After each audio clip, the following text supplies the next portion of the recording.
Hello everybody, welcome back to Kevin Sucks at Poker. This is vlog number 3. For this one I'm back playing more 2-5 no limit at Bellagio. And before we get into the hands, I wanted to just take a minute to say thank you to everybody who's watched, liked, and subscribed to the video so far. Really appreciate that. If you leave me comments, I will try to respond to them. And I'm also asking you to let me know how you feel about the length of vlogs. If you'd rather a vlog be pretty long, if you'd rather that I split it into 2 different vlogs for the same session. I tend to play long sessions, 7 to 8 hours sometimes, because I'm mostly playing on Fridays and or Saturdays. So I don't like to take a 7-hour session or an 8-hour session and then boil that down into a 15-minute vlog. I feel like you're not really getting a very good feeling of what my actual night was like, other than me showing you just a couple hands that were big or interesting to me. So I like to share additional hands. Obviously, I hope they're interesting, but I don't like to boil it down to just 6 hands or something like that. So let me know in the comments if you would rather my videos be kind of long, up to 28-30 minutes for a vlog, or if that's too long, if you'd rather me split them down into maybe 20-minute vlogs and split a session into 2 different vlogs. I'm trying to get videos out as quick as I can, but because I have a real job and all that, it makes it difficult to get them out very quickly, but I am trying, and I do appreciate everybody watching and subscribing. These hands were from a session that was April 15th, 2022, which was Good Friday or Passover. And because I played for a really long time and had a lot of hands I wanted to share, I actually am going to split this one into 2 different vlogs. So vlog 3 will be the first half and vlog 4 will be the second half of the session. At the time that I'm making this intro right now, it looks like my first video has over 2,200 views and my second video has over 1,600 views. So I didn't expect my poker vlogs to go viral so fast. So that's pretty exciting. I'm gonna actually look here and see where I'm ranking on the list of viral videos. And you know, I don't know if I'll be number 1 or number 2 or whatever, but let's just see where I'm at on the viral videos here. I don't actually see them on the top 10 videos. There's a thing here about what makes a viral video. Let me click on that and see. Let me see what's going on here. This says that for a video to be viral, you need several million views. I'm gonna look into that a little more, and I'm gonna pause the recording for now so I can figure it out, and I'll come back and talk about that in just a sec. So I looked into the viral videos, and I'm starting to think that none of my poker videos are gonna be viral. Charlie didn't bite my finger. I'm not fake crying on the stand about my dog stepped on a bee. And I'm also not doing a poker vlog about Kardashian sex tapes or anything like that. Although, maybe I should be. I have to think about that one further. But I guess in the meantime, check out these poker hands and let me know what you think, and thanks for watching. In this first hand, I'm in the under the gun +1 with pocket jacks. I raise to 20. It folds around to the small blind, who 3 bets to 80, and everyone else folds. I think about 4 betting here with jacks, but being heads up, I think it's fine to call 80 and see how I feel about a flop, rather than 4 bet against something like ace king or possibly an overpair and just be way behind. So I just call 80. The flop is rainbow 2-7-4. The small blind leads for 50, and after he bets 50, he has about 340 left in his stack. I have about the same, a little more. I'm up to about 560 by this point, so won some small hands. So that's a pretty great flop for jacks, other than, of course, there being a jack. The board's pretty dry, so have a couple options. Could just call and let him try to keep bluffing at it on the turn if he's behind, or if he's got an overpair to my jacks, then I'm probably not getting away from this hand unless an overcard comes on the turn. But I decide there's a decent amount of money in the pot. There's already over 160 in from pre-flop, and then with his 50 on the flop, there's already over 200 in the pot. So I decided to raise to 150. I don't think there's much reason to mess around here. If he has an overpair, I'm probably going to have to just call off the last 240 or so on this board. If he doesn't and is just continuation betting with something like ace king or ace queen, then I don't want to let him bet 50 on a flop and get to see a pretty cheap turn. I don't want to see any overcards, obviously, and there's plenty of them in the deck. 12 would be what I count. So any queen, king, or ace, I'm not going to be happy. So I just raised a 150 here. He thinks about it for about a minute, asks for a count as to what my raise was to, and the dealer counts it out and tells him 150, and he pretty much folds right after that. So maybe if I call, he makes a continuation bet on a bricky turn, or maybe he slows down. But either way, I don't want to see about 12 cards in the deck, so I raise and I end up winning this hand. In this next one, I'm in the hijack with pocket fours, which I'm going to claim as the Kevin Sucks at Poker signature hand. It's folded to me. I raise to 20, and only the big blind calls. The flop is rainbow ace queen 5. He checks to me, I bet 20, and he folds. It's not a super exciting hand, but it's just further proof that you cannot lose with pocket fours. Here I'm in the big blind with jack queen of clubs. There's an under the gun straddle to 10. It folds to the hijack, who raises to 35. I like jack queen of clubs a lot. Happy to call 35. Don't really want to 3-bet it here. And so I call, and the straddler also calls. The flop is 3-4-6, all black. Unfortunately, they are the wrong shape. That's the 3-4-6 of spades, and it gets checked around. The turn is the jack of diamonds.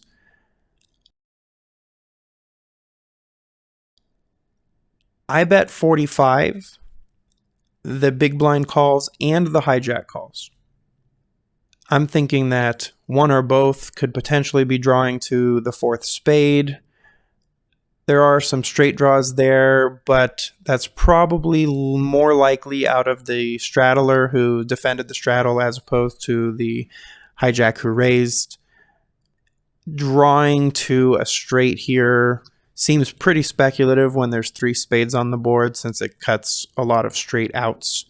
Being that if you make a straight with a 4th spade, you're probably not going to win. The river is the 9 of hearts. Thinking back on this hand, I think I probably should check here because I can call a bet, but if I bet and I'm raised, I probably have to fold one pair on this board.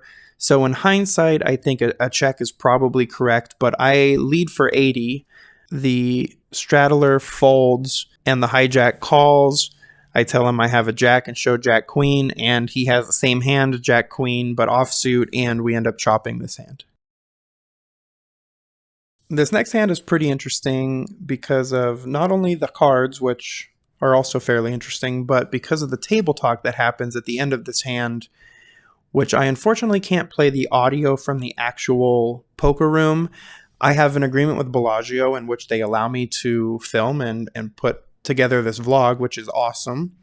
But part of that is that I'm not allowed to show people's faces, even if they say they agree to be on the vlog. And I'm also not allowed to play any vocal recordings, even if people say that they're willing to be on the vlog. So unfortunately, I can't actually play for you the actual audio recording I have of this hand, but I will walk you through what's being said between the players and talk about that. I have 10 jack of spades in the cutoff. The hijack raises to 15. I call, the button calls, and the small blind calls. The flop is rainbow 8, queen 2, and the hijack leads for 20. I only have a gut shot, but I call, the button calls, and the small blind folds. The turn is the 6 of diamonds, putting 2 diamonds on the board. Now the hijack checks. I feel like the hijack is pretty weak when he leads for 20 on a flop. I look at that as just him continuation betting on a flop, and the 20 bet's pretty weak with 4 people in at $15 pre-flop raise. So the pot is over 60. The turn, when he checks, I feel like he missed probably that flop. And now he is basically checking and giving up once he gets several calls on the flop. And I look at it like a sign of weakness that he's giving up. I think any made hand has to keep betting because now there's a diamond draw on the board and also there's straight draws. I mean, he may not put anyone on 7-9, but 9-10's also a straight that could get there. I'm on a straight draw with 10-jack. So there's quite a few draws out there that I don't think you can check the turn if you have a made hand here, especially with several people in the hand. So when he checks, I decide to bet 65. The button folds, and the hijack ends up calling. At that point, once he calls, I'm trying to figure out, piece together what he could have here. He could also have some sort of draw. He could have picked up a diamond draw. He could also just have a hand like 9s or 10s that wanted to bet the flop, doesn't want to bet the turn once he gets called in several places, but is willing to make a call. The river is not a gut shot straight making 9 for me, but it is the ace of hearts. So the diamond draw does miss. Pretty much all the straights miss. In fact, all of the straight draws miss. But he checks again. I feel, again, like if he has 9 or a pair of 9s or a pair of 10s, a hand like that, he probably can't call a river bet when there's a queen out there and now an ace on the river. Even if I had some sort of random ace X diamond draw, I've now hit an ace. If he has 9s or 10s, now there's 2 overs to the board. So I feel like that ace is a pretty good bluffing card for me. So when he checks to me, I bet 125. I feel like that's a bet that looks like it wants value, but at the same time, it's enough of a bet that 9s can't just snap call and see if they're good with third pair. He thinks for a really long time, and this is where the table talk starts to happen. I don't say anything. The hijack next to me first says, which set do you have? And then he says, or do you have 10-jack? Which is a pretty good read, I think. It's hard. I think it's hard to put someone on 10-jack here because it would just be a turn bluff and a river bluff. And I could be doing that with any cards. That doesn't really have to be a 10-jack. I mean, I guess he figures like a gut shot could call the flop and then just continue bluffing on a turn and a river. I'm not really sure, to be honest, what his exact line of thinking was for 10-jack, but whatever it was good because that's exactly what I have. And then the 3-seat asks him, hey, seat 6, you must be a YouTuber, yes? You are a YouTuber. And this is to the hijack, the guy to my right, which, one, the 3-seat's not even in this hand. He shouldn't be talking at all. And the guy to my right is really tanking and thinking about this call, and he's making reads like, do I have a set? Do I have 10-jack? And so he's really trying to concentrate, and this 3-seat talking to him is really frustrating him. And he's just telling the guy, like, I'm not a YouTuber, and is kind of short with him. Like, why do you say I'm a YouTuber? I'm not a YouTuber. I'm just trying to figure out what this guy has. But seat 3 just keeps talking, and he says something that didn't really make a whole lot of sense, and I'm not sure what he was trying to say, but he said, I was with him the same hand, 10-jack. I was, the same. And then the guy to my right says, I don't know what that means. The 3-seat has kind of a heavy accent, and so it's not entirely clear what he's saying. And I also don't know what he means. I'm not sure if he's saying he put me on 10-jack, or if he's saying that he also had 10-jack, like that's the hand he folded. But either way, clearly this is a very inappropriate thing for the 3-seat to be saying. He should be sitting there shutting up. He's not even in the hand. Even if he was in the hand, he shouldn't be talking about what hand he did or didn't have, what read he does or doesn't have, because it influences the action, or it could. The dealer tells him that he can't say anything during the hand, and he tells the dealer, hey, I was just joking.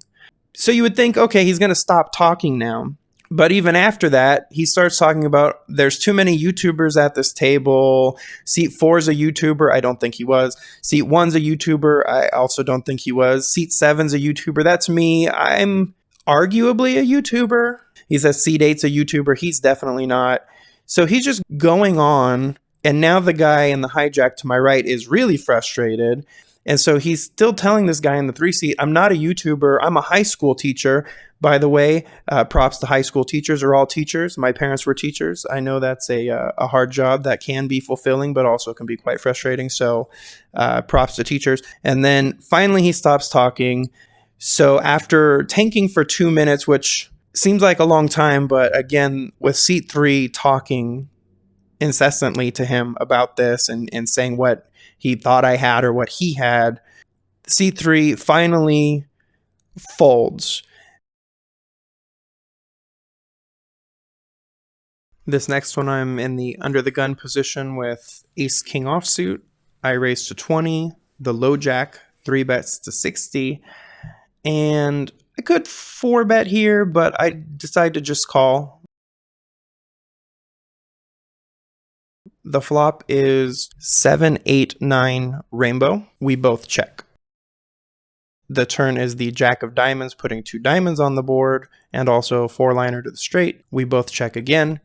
The river is the 8 of spades pairing the board. I check and figure I'm probably going to call a reasonable bet. It seems like if he had something better than ace king, he probably would have bet by now. Any pair would have bet. Any straight would have probably bet by now. I guess maybe if he flopped a straight, he would check that twice and try to get me to bluff at him. Although once the board puts 2 diamonds up on the turn, I think a straight would probably bet there, especially since he's in position. He does bet 30. And 30's not a real bet. The pot's got over 120 in it, so 30 is a quarter size of the pot. While I was considering calling even a more substantial bet than that, it's very easy for me to call for 30, so I do. And he shows ace queen, and I win. Here I'm in the cutoff with queen king offsuit. The hijack raises to 15. I call, the button calls, and the small blind calls. The flop is jack 9-4 with the 9-4 being clubs. It gets checked to the button, who bets 50. I decide to call here with 2 overs and a gut shot straight draw. After he bets this 50, he has about 200 left. Everybody else folds. The turn is the ace of hearts, which again I think is a scary card for him. If he has a jack, he's not going to like the ace unless he has ace jack. He could possibly have some random hands that contain an ace, like ace 10 and bet the flop, although that doesn't make a ton of sense. Ace queen, ace king would probably have 3-bet pre-flop. It misses that board also. So I don't feel like the ace probably hit him too hard. Obviously, it didn't hit me either. I still just got a gut shot, and now I don't have 2 overs to the board as I'm under an ace. But I check to him. He bets 50 again. After he bets 50, he has about 100 left, but I feel like 50 is a pretty weak bet. I don't get the feeling that he's strong.